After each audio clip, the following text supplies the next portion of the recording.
वरून अगदी कुरकुरीत आणि आतून एकदम सॉफ्ट असा हा एक वाटी पोह्यापासून बनवलेला नाश्ता बनवायला सोपा आहे आणि अगदी झटपट तयार होतो। नमस्कार, मी प्रतीक्षा पुन्हा एकदा आपल्या सर्वांचं आपल्या लंबोदर किचनमध्ये मनापासून स्वागत करते।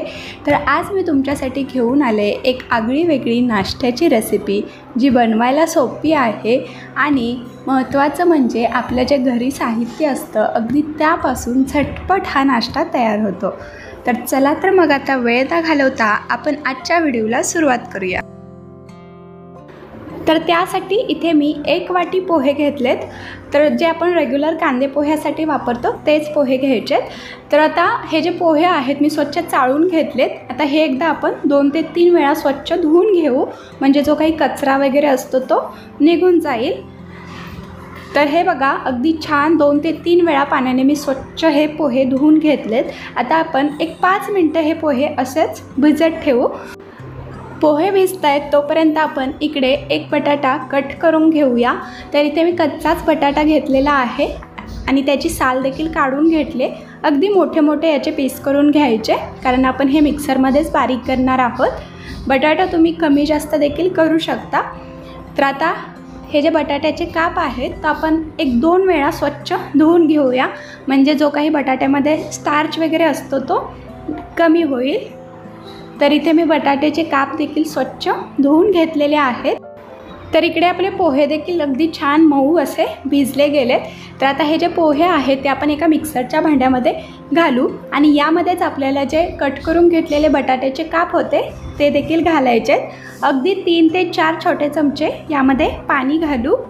पाणी जास्त नाही घालायचं। तर आता आपण हे मिक्सरला बारीक याची पेस्ट बनवून घेऊया। तर इथे आपली ही बटाटा आणि पोह्याची पेस्ट तयार झाले। अगदी छान घट्ट झाले, यापेक्षा जास्त पातळ नको आहे आपल्याला। तर आता यामध्ये आपल्याला घालायचं आहे अर्धा चमचा जिरे, त्याचबरोबर अगदी पाव चमचा यामध्ये मी काळी मिरी पूड घालते। काळी मिरी पूड तुम्ही जरूर घाला, कारण यामुळे आपला जो नाश्ता आहे तो चवीला अप्रतिम लागतो। त्यासोबतच यामध्ये अगदी 2 ते 3 हिरव्या मिरच्या मी मिक्सरमध्ये वाटून घेतल्यात, ते देखील घालू। एक अर्धा इंच आलं अशा पद्धतीने किसून घालायचं। चवीपुरतं मीठ देखील घालू आणि भरपूर अशी बारीक चिरलेली कोथिंबीर घालायची। तर इथे तुम्ही बघितलंच असेल अगदी कमीत कमी साहित्य वापरून आज आपण हा नाश्ता तयार करणार आहोत। त्यासोबतच यामध्ये मी अगदी 3 ते 4 चमचे गव्हाचं पीठ घालते।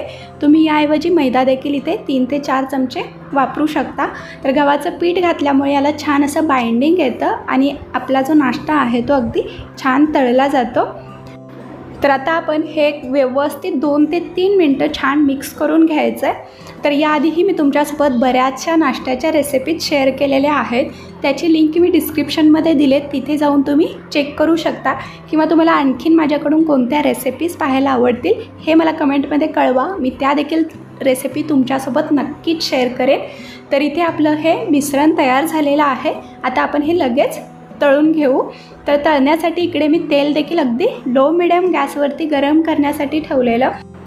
तेल चांगलं गरम झालं की यामध्ये आपण ज्या पद्धतीने भजी सोडतो तेलामध्ये, अगदी त्याच पद्धतीने हे अगदी छोटे छोटे याचे भजी सोडायचे। तुम्ही याला पकोडेसुद्धा म्हणू शकता। तर आता सुरुवातीला आपण एक ते 1.5 मिनटं तरी याला टच नाही करायचं, कारण हे जेव्हा आपण पलटायला जाऊ तेव्हा ते तुटण्याचीही तेलामध्ये शक्यता असते। अगदी 1 ते 1.5 मिनटानंतर हे कढईपासून वेगळं झालं की आपण हे सतत अलटून पलटून तेलामध्ये छान तांबूस रंगावरती तळून घ्यायचं। तर अगदी जास्त वेळ नाही लागत, अगदी 2 ते 2.5 मिनटामध्ये हे आपला नाश्ता तळून तयार होतो। तर इथे तुम्ही बघू शकता अगदी तांबूस रंगावरती हा जो नाश्ता आहे तो तळला गेला आहे। अगदी वरून छान क्रिस्पी देखील झाला आहे। तर आता आपण हे बाजूला काढून एका झाऱ्यामध्ये घेऊ। तर आता याच पद्धतीने आपल्याला बाकीचा सगळा जो नाश्ता आहे तो तेलामध्ये तळून घ्यायचा आहे। याचा आवाज तुम्ही ऐकलाच असेल, वरून अगदी कुरकुरीत असा हा नाश्ता आपला तयार झालेला आहे। अगदी कमीत कमी साहित्य वापरून झटपट असा हा नाश्ता आपला तयार होतो। दिसायला जेवढा हा भारी दिसतो ना, तेवढाच खायला देखील अप्रतिम लागतो। तुम्हाला मी एक दाखवते देखील, बघा वरून किती क्रिस्पी आहे आणि आतून एकदम सॉफ्ट आणि जाळीदार असा हा नाश्ता आहे। तर या पद्धतीने तुम्ही देखील असा पोह्याचा नाश्ता नक्की करून पहा।